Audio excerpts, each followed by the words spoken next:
We all have dreams. Some of y'all dream about owning your own business, fashion designer, music producer. For those of y'all paying attention, you know I have a lot of dreams. I want to be a writer, director, actor, stripper, all of the above. Who doesn't want to be in a movie? I hit up my manager and I was like, yo, I heard they're casting for Transformers 5. Get me in there. He's actually friends with the producer. So he set up a meeting with me and this producer. He takes the meeting with me and I'm like, please put me in this movie. I just saw the trailer for it and nobody ever hit me up asking to audition, so I'm not in Transformers. We're not here to talk about Transformers 5. We are, however, here to talk about this movie coming out in December called The Space Between Us. It's about this kid who's born on Mars. He befriends this girl who lives on Earth. His family also lives on Earth, so he decides he's gonna come to Earth to visit everybody. And when he gets here, he realizes real quick that his body does not agree with Earth's gravity.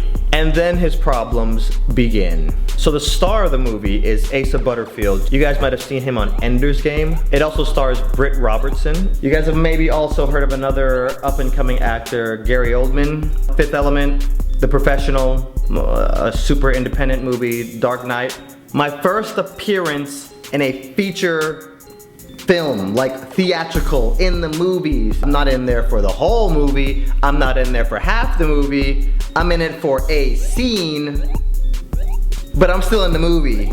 They send a car for me. First thing that kind of stood out to me, they sent not just like a Uber Black, they sent that $200,000 Mercedes S-Class for me to drive me to the airport.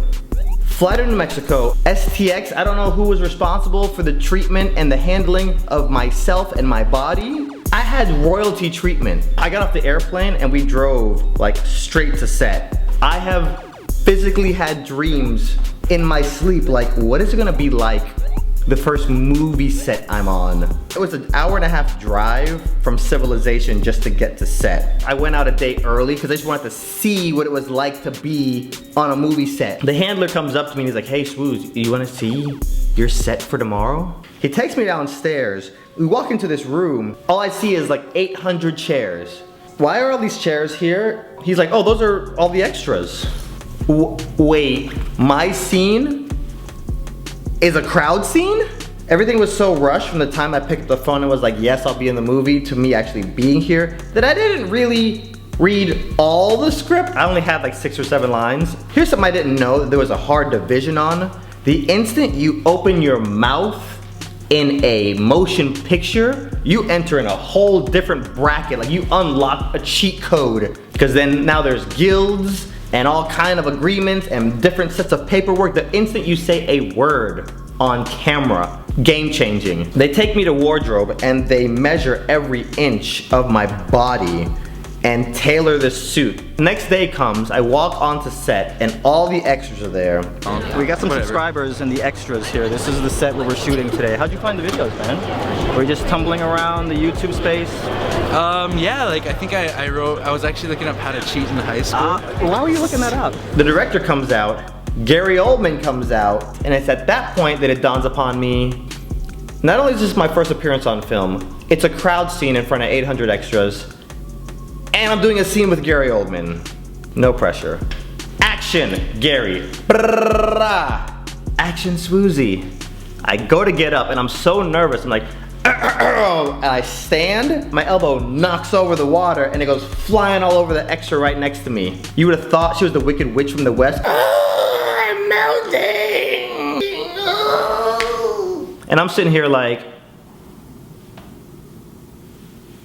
it was arm day that day. You know, I was working out, I was all swole, and then when I stood up, my massive muscles just, ooh. My first take in my acting career. On take 2 though, I frickin' nail it. I play the role of a rich guy who's kind of like a jerk. Like everybody in this room had to pay $100,000 to even get into this club. So I'm like a rich jerk who doesn't believe in the Mars Odyssey. The more we do these takes, the looser I start getting.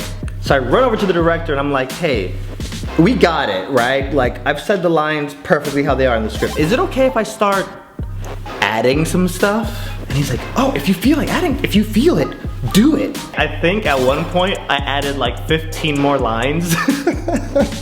I know how it works in the edit, okay? I just want to make sure that they had some options. There was one guy at my table though. Look at him! This dude is hardcore side-eyeing me.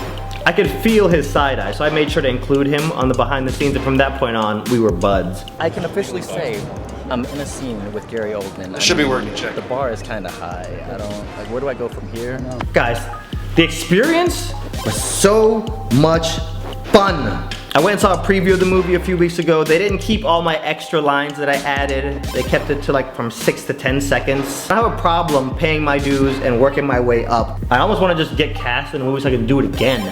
You guys might be seeing another video because me and some of the cast might be hanging out here in the next few weeks. You know, massive shout out to STX and the director and the producers and everybody. Now that I was able to see what this was like, this is what I want to do.